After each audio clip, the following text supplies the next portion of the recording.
Hey everybody, how you doing? Tom Barnas here on the Front Stoop. And about 10 years ago, I decided to take a trip to Paris in London. And it was a life-altering trip. I mean, London was fantastic. It was a place where you go and you're like, oh, I feel like I've been here before and I could totally live here. It was just magical, right? And then you hop on the underground train, the channel, or whatever they call it, and you go to Paris. And it was a little bit of a unique experience, right? You know, you get off at the train station and right away people are trying to scam you into taking like their cab to go 2 miles for, $1,000, right? Which is kind of one of the things that happened to me almost. Luckily enough, you figured it out. Hopped in an Uber, just using the Uber app, and went on my merry way. And it was a life-changing trip at that part of the leg of the trip as well in Paris. I mean, I walk down the Champs-Élysées and saw the Arc de Triomphe and the Louvre and Notre Dame and all these things. And it was a wonderful time. And I had about a 6-year-old daughter at home at the time. So like, what kind of dad am I if I don't bring home souvenirs for my kids? I had a son at the time, who I still have a son at the time, but I have 3 kids now. So I had 2 at the time. So my daughter was about 6. My son was about 3. I go to Paris. In London, I brought my son something from London. I think it was a double-decker bus, little car thing. Brought my daughter a replica of the Eiffel Tower. And I give it to her, and she was just like, oh my gosh, this is so cool, for 6-year-olds, right? And she's like, Daddy, I want to go to Paris. And I said, okay, well, you know what? We'll go when you're 16. She's 6 at the time. So I'm thinking, I got plenty of time to worry about that. Well, my friends, that was this year, 2025. My baby girl has turned 16 in July. So she's like, and every year since she was 6, she's like, you're taking me to Paris. You're taking me to Paris, right? So I was like, yeah, I mean, why not? Let's go to Paris. Me and her, we're very much alike. We're both introverts in a way. I'm probably a little less of an introvert than my daughter is. And she said she didn't want to fill her social bucket, right? Which I agree with and I understand. And going to Paris, though, you got to have some exceptions to the rule of the social bucket. Meaning, you kind of have to do a lot of things in a short amount of time because we weren't there for a long time. So I preemptively talked with her and told her about all that I had planned, right? Because she didn't plan for anything. She's 16, so I get it. I asked her to give me a wish list, and she, on the wish list, number 1, as you can imagine, is the Eiffel Tower. So I'm playing some video of our trip, just short little snippets that I did on, for Instagram, and put it up on there and had all the fun of our trip. So, I just wanted to document the trip and I wanted her to have a good time, but it's just the 2 of us. So, a little wary of going on a trip and making sure your daughter has a good time. You're in a foreign city. I don't speak French whatsoever, but I wanted her to have a good time. So we go to Paris and it's stunningly beautiful. Go to the Louvre and we were able to take a hop on, hop off tour on our 3rd day. That's kind of how the video goes. So I'm kind of going along with the video. Got to see the Arc de Triomphe. And it's just in its beauty and how wonderful that is when you're driving on a hop on, hop off bus tour after 3 days of walking everywhere. It's wonderful to do that.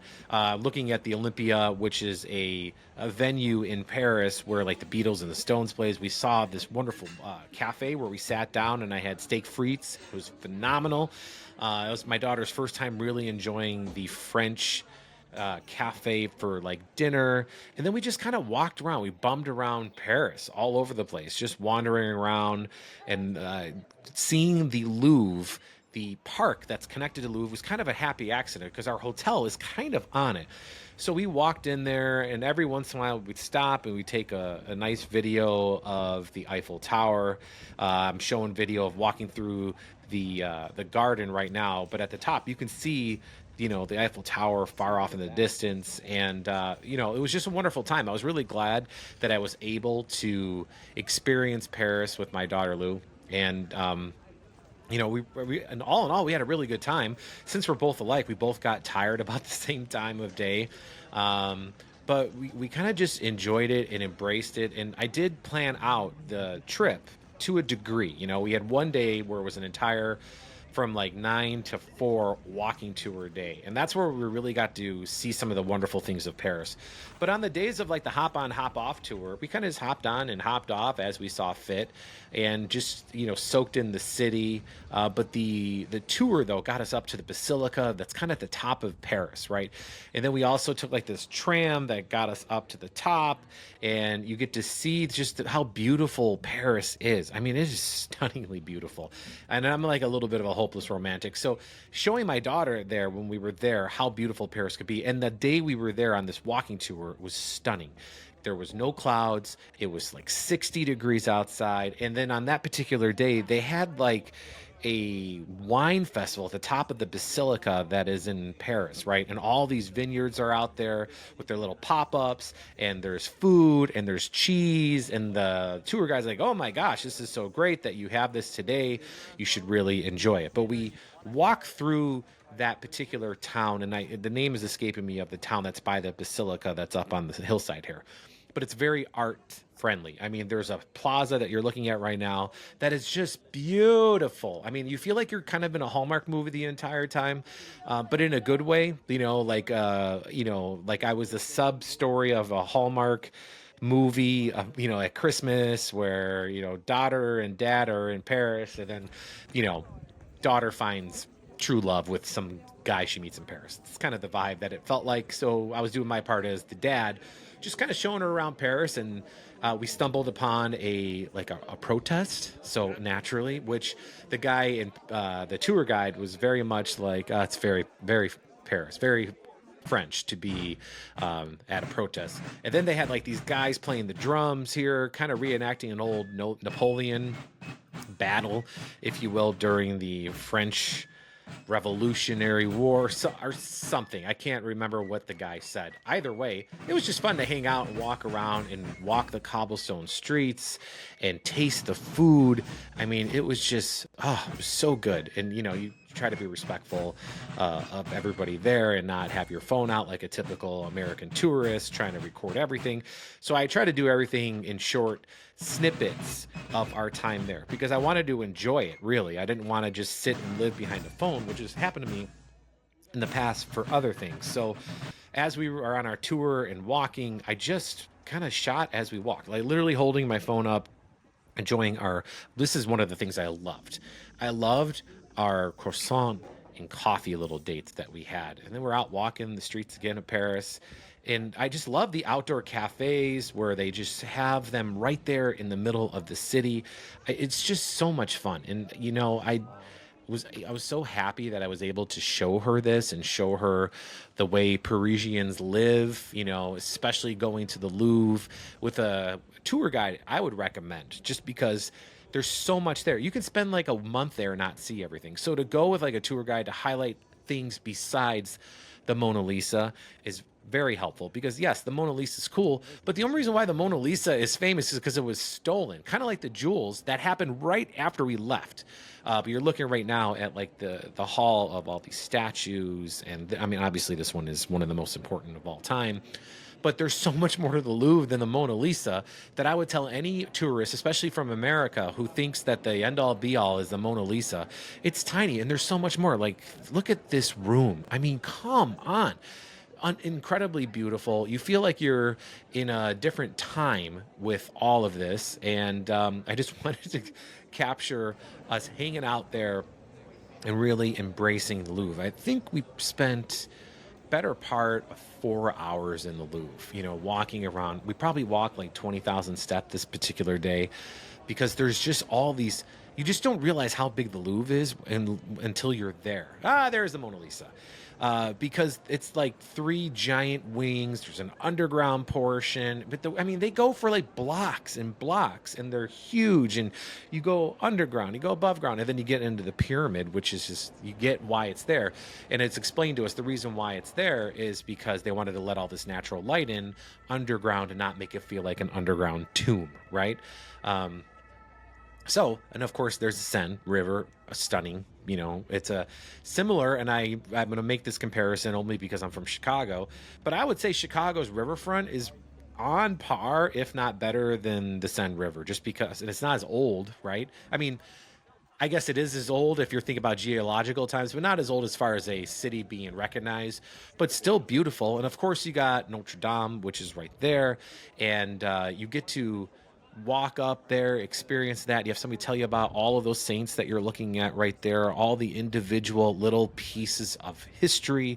I mean, it's just a really great time. It really is. And there's like stands, and my daughter, I just kept looking at her because I wanted to embrace her seeing it for the first time. And at first I was a little disappointed because she wasn't like, "Oh my God, Dad, this is amazing. Thanks for taking me." I mean, I think I even made fun of it at one point in the video of us seeing, like, I mean, we're looking at Notre Dame, which has been in movies, it's been in books and poems and everything else. And then of course they have like this is like something she lit up about because they have a metro that's like our L, here in Chicago, where we ride it. It's above ground. I mean, they have the underground parts as well, but the above ground is the part where she's like, "Oh, this is like at home, Dad." And she was like, that's where she lit up, which I thought was interesting.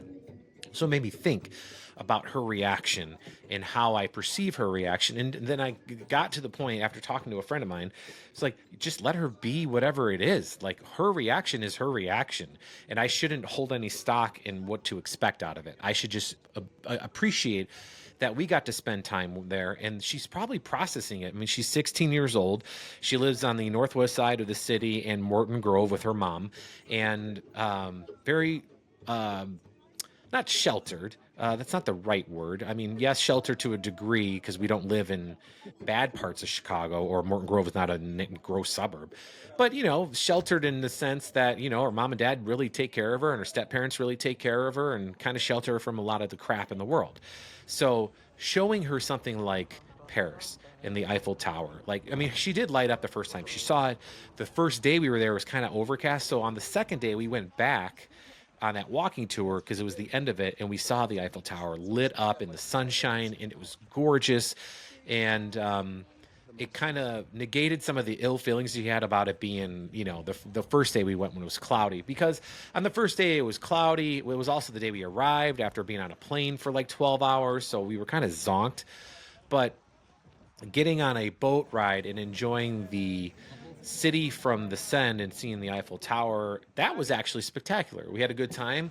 We got to rest our feet, as she would say. Our dogs were barking, so we kind of just hung out and enjoyed that time. And everything I read about going to Paris, it was like, don't take the river cruise dinner thing. That's kind of lame, because if you go anywhere in any city in America and you do a river cruise, you're not really expecting it to be all that great as far as the food. You're there for the scenery. So we had some snacks and we enjoyed the scenery, and really just marveled at the architecture and listening to what people were telling us about the different buildings and what was gifted to them by certain countries. I mean, you're looking at and then we saw dancing on the river, which I kind of just loved. Just dancing on the river in Paris was just phenomenal. And then, of course, you see the Eiffel Tower all in its glory. And we were there for the tour at like golden hour, where the sun was setting. We didn't get to see it at night. And I know it's kind of a mortal sin, but I couldn't get her to go out at night until after she got back. She's like, "Oh, I wish we would have gone at night." So I was just like, "Oh my God, I tried to get her out at night." So if you ever had kids and you're wondering whether or not things are lost on them, I think they are up until a certain age. I mean, I think taking a kid to Disney World when they're 3, it's really more for the parents than it is for the kid going to Disney World. You know what I mean? Because it's like the kid's not going to remember. And I would argue up until like 10, 11, is probably where they're going to really remember. I think my parents took me to Disney when I was 8. And I have fleeting memories of that. And they were great, and they were core memories. And that's what everybody was saying, that you guys are going to have core memories. It's going to be amazing. And that's kind of what I was hoping for. That's why I wanted to stop at like fountains in the middle of the big plaza or take pictures underneath the Eiffel Tower, because I wanted her to remember these things, and to smell the smells and taste the food and hear the sounds of Paris. And I felt like we did that. We walked. I mean, we walked for like 45 minutes one day when both our feet were killing us. But it's walking through Paris. So, I mean, it's not terrible, right? And there's some pictures of our walk. When you just walk on a street and there's so many trees everywhere in the city, you just feel like you're under an endless canopy of beautiful trees. And we were there before the leaves really started to fall. And this is the day we were there when it was kind of overcast, right? So, I mean, it's the Eiffel Tower. It was magical. I mean, you got a guy doing bubbles right at the park there. But, seeing it in the beautiful sunshine, yes, is probably a little bit better than seeing it in the not so sunshine, right? But, you walking around the park, you're hanging out. I get to see her enjoying it and observing it. And look at this. I mean, that's the part that's stunning. You got to go through security. And, it's a whole thing. It's like going through the airport because they got to check your stuff to make sure you're not there to do harm. But the views from the Eiffel Tower, I mean, second to none in Paris. I mean, they are beautiful. And you really get a sense of how compact Paris is. I mean, yes, there's little parks. It's kind of like New York in that way where they got big, giant park, and then they got small little parks kind of all over the place. Where I would say Chicago's kind of a mix, where you have, Grant Park and Lincoln Park, which are huge, but then you have tons of neighborhood parks. But in Paris, you just see so much history. Like, you have like their financial district out that way. And then, of course, you see this video here. And that was kind of the vibe that we had on that entire trip. And that's like kind of what I just wanted to document here, talking about it. And as I've had time to reflect on it more, I really did love our time there.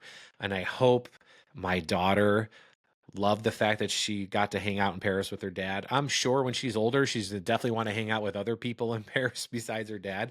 But at 16, I felt like I was a good substitute to,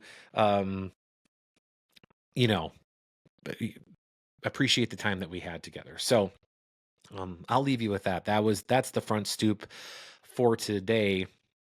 Hanging out in Paris with my kid. After 10 years of saying that I would do it, I did it, and we had a great time. And then it was a whirlwind when we came back. She went to homecoming that week, so it was a whole thing.